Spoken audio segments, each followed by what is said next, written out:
안녕하세요. JD부장구소의 소장 조도입니다. 오늘은 미국의 고금리는 상수 땡땡땡이 주가를 올릴 변수라는 주제로 말씀드리도록 하겠습니다. 2023년 1월 6일 금요일 시황입니다. 유튜브 멤버십에서는 최근 JD부장구소 투자 현황에 대해서 알 수 있습니다. 관심 있으신 분들은 동영상 아래 댓글 링크를 참조해 주시기 바랍니다. 2023년 1월 JD부장구소 20기 공지를 합니다. 부동산 강의와 부동산 주식 패키지 강의는 이미 마감이 되었고요. 주식 강의는 다음 주 일요일까지 모집을 하니 관심 있으신 분들은 동영상 아래 댓글 링크를 참조해 주시기 바랍니다. 뉴욕 마켓워치 여는 총재들 금리 더 올려야 주식 떨어지고 달러 올라가고 채권 혼조다 라는 기사가 있는데요. 어제는 나스닥이 1.47%, S&P 500 지수는 1.16%, 다우존스 지수는 1.02% 떨어지며 3대 지수 모두 하락했습니다. 메인 이슈입니다. 미국의 고금리는 상수 땡땡땡이 주가를 올릴 변수. 어제 신규 실업보험 청구자 수가 지난주보다 1만 9천 명 감소한 20만 4천 명으로 집계되면서 역시 미국의 고용시장은 강력하다는 것을 보여줬습니다. 파월이 고용지표와 서비스 지표만 본다고 하니 고용지표가 좋다는 것은 결국 금리 인상의 요인이 됩니다. 그래서 나스닥은 다시 1% 이상 떨어졌습니다. 미국의 금리 인상이 유력한 가운데 상대적으로 유로화와 엔화는 약세를 보였습니다. 유로화 약세는 EU의 인플레이션이 한풀 꺾이는 것이 보이고 나서입니다. EU는 유럽의 이상고온이 천연가스 가격을 떨어뜨렸고 그로 인해 인플레이션 우려가 꺾였습니다. 그렇다면 ECB는 금리 인상을 할 필요가 없기 때문에 유로화가 약세를 보이는 것이죠. 엔화 또한 약세입니다. 일본 중앙은행이 기존보다 국채 매입의 규모를 더 늘림으로써 긴축을 하려는 의도가 아니라는 것을 보여줬습니다. 그러나 일본은 항상 국제금융시장의 뒤통수를 후려갈기는 스타일이기 때문에 언제 강세의 정책을 내놓을지 모릅니다. 한국의 원화는 중국의 리오프닝과 엔화의 강세에 힘입어 동반 강세였지만 다시 약세로 돌아섰습니다. 오늘은 환율이 어제와 반대로 움직이고 있습니다. 그렇지만 지금은 11월의 CPI 때처럼 확연히 달러 약세로 가는 분위기는 보이지 않습니다. 즉 방향성이 없다는 얘기죠. 뉴스 하나하나에 일희일비하고 있습니다. 이렇게 확실한 방향성 없이 움직일 때는 환율로 해지하기 힘드니 그냥 달러만 들고 있는 편이 낫습니다. 어제는 고용지표 외에도 연준 위원들의 발언이 있었습니다. 에스더 조지 캔자스시티 여는 총재는 금리가 5% 이상으로 올리고 한동안 5% 수준을 유지하겠다고 해서 시장 상황이 더욱 좋지 않다 이렇게 얘기했습니다. 반면에 지난해까지 매파였던 블러드는 비둘기파적인 발언을 했습니다. 다만 블러드는 올해부터 투표권이 없기에 발언에 크게 신경 쓸 필요는 없습니다. 투표권이 없으니 시장이 듣고 싶은 말을 해줬을 수도 있습니다. 그래서 블러드 발언 후에 나스닥이 일시적으로 올랐으나 곧바로 떨어졌죠. 결론입니다. 미국의 고용지표가 약해질 기미를 보이지 않고 연준 위원들이 5% 이상의 금리를 올릴 것으로 보이니 달러 약세가 될 이유는 없어 보입니다. 이젠 갑자기 실업률이 치솟지 않는 한 미국의 고금리를 인정해야 합니다.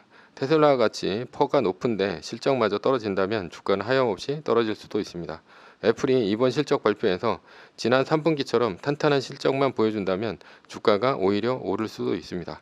빅테크 기업 중 애플만큼 현금 흐름이 좋은 기업은 없으니 실적만 좋다면 실적 이후 애플이 오를 수도 있습니다. 그래서 연준보다는 개별 기업 실적이 주가의 방향을 정할 것입니다.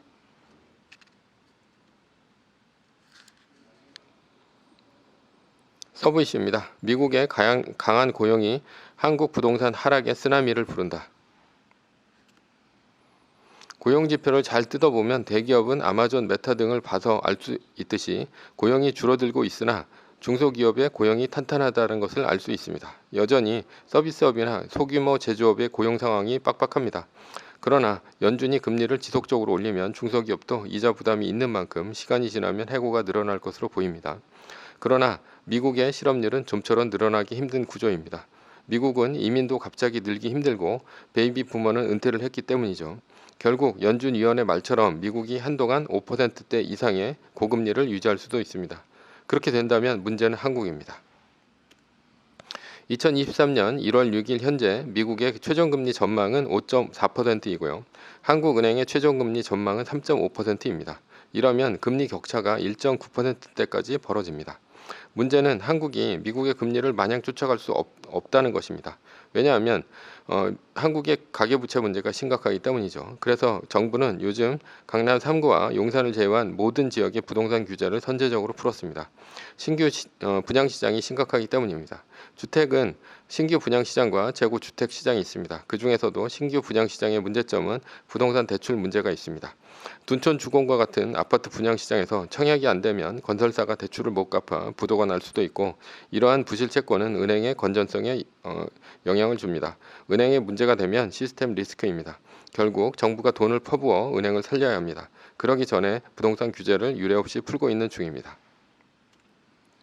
그러나 부동산 문제는 규제를 푼다고 해서 쉽게 풀릴 것 같지 않습니다. 왜냐하면 2008년 금융위기보다 상황이 더 심각하기 때문입니다. 2008년 금융위기 당시는 지금보다 부동산 가격이 현저히 낮았습니다. 강남의 음마아파트는 14억 원을 찍고 8억 6천만 원까지 빠진 상황이었고요. 그러나 지금은 28억 원을 찍고 18억 원 선에서 급매물이 나오는 상황입니다. 절대적인 금액이 높습니다. 그렇다고 그때보다 훨씬 소득 수준이 올라간 것 같지는 않습니다. 따라서 현재 고금리가 청약을 하는 데 있어서 발목을 잡는 것입니다. 게다가 당시에는 대부분의 대출이 만기 일치 상환이었습니다. 즉 평시에는 이자만 갚고 만기가 돌아오면 대출을 연장하는 방식이 대부분이었습니다. 그러나 지금은 원리금 상환 방식입니다. 따라서 원리금의 상환 규모가 그때보다 훨씬 큽니다. 부동산 가격이 오른 데다 원리금 상환으로 상환 규모가 크다면 버티지 못할 차주가 그때보다 더 많다는 얘기입니다. 그리고 그때는 미국이 망할 뻔했기 때문에 연준에서는 제로금리와 양적 완화 시대였습니다. 그러나 지금은 미국의 상황이 세계 어디보다 고용 상황이 좋습니다. 그러니 지속적으로 금리를 올리고 있는 중 아닙니까? 만약 미국의 시장이 꺾이지 않는다면 한국은행은 딜레마 상황에 빠집니다. 첫 번째는 한국은행의 금리 동결입니다. 가계부채가 두려워 3.5% 수준에서 금리를 동결하는데 미국이 지속적으로 5% 이상으로 올리거나 5%대에서 금리를 유지한다면 달러 자금이 빠져나갈 것입니다. 결과는 달러원 환율의 폭등이 일어날 수 있습니다.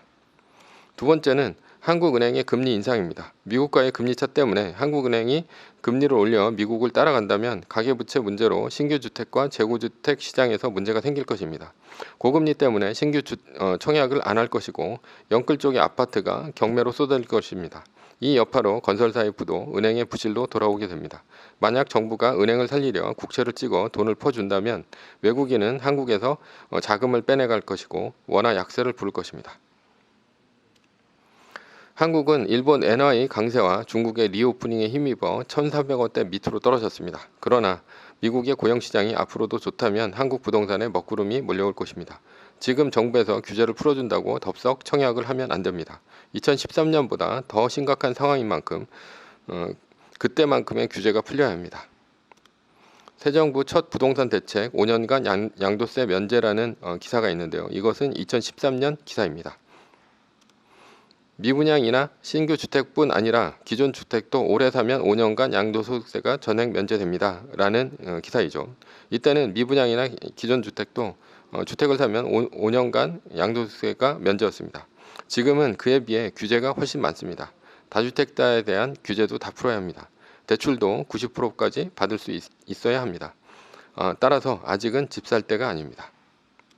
결론입니다. 미국에서 완전 고용의 날개짓이 한국 부동산에 쓰나미급 해일을 불러오고 있습니다. 물론 달러를 들고 있고 부동산이 없다면 2013년도에 부동산 바닥보다 더 좋은 기회를 잡을 수 있습니다.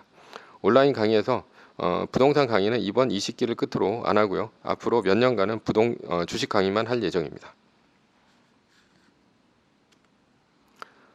매뉴얼입니다. 세계 1등 주식은 전고점 대비 2.5% 떨어질 때마다 10%씩 팔면서 리밸런싱을 하다가 나스닥 마이너스 3%가 뜨면 발뚝을 박는 것입니다. 그러다 반등이 시작되면 V자 반등 리밸런싱을 하면 됩니다. 자세한 내용은 JD부장연구소 다음 카페를 참조하시거나 동영상 밑에 리밸런싱 말뚝박기 댓글 링크를 참조하시기 바랍니다. 전제는 세계 1등 주식은 우상향합니다. 매뉴얼을 지키며 세계 1등에 투자하면 매년 25%의 복리로 10년간 10배, 20년간 100배로 재산을 불릴 수도 있습니다. 위의 상황은 매뉴얼일 뿐입니다. 따를 사람은 따르고 참고할 사람은 참고하시면 됩니다. 주식을 사고 파는 것에 대한 모든 책임과 이득은 본인에게 있습니다. 매뉴얼을 지키려면 머리를 쓰지 말고 머리를 쓰려면 매뉴얼을 지키지 맙시다. 오늘은 미국의 고금리는 상수 땡땡땡땡이 주가를 올릴 변수라는 주제로 말씀드렸습니다. 지금까지 JD부장연구소의 소장 주던이었고요. 컨텐츠가 좋았다면 구독, 좋아요, 알람 설정 부탁드립니다. 지금까지 들어주셔서 감사합니다.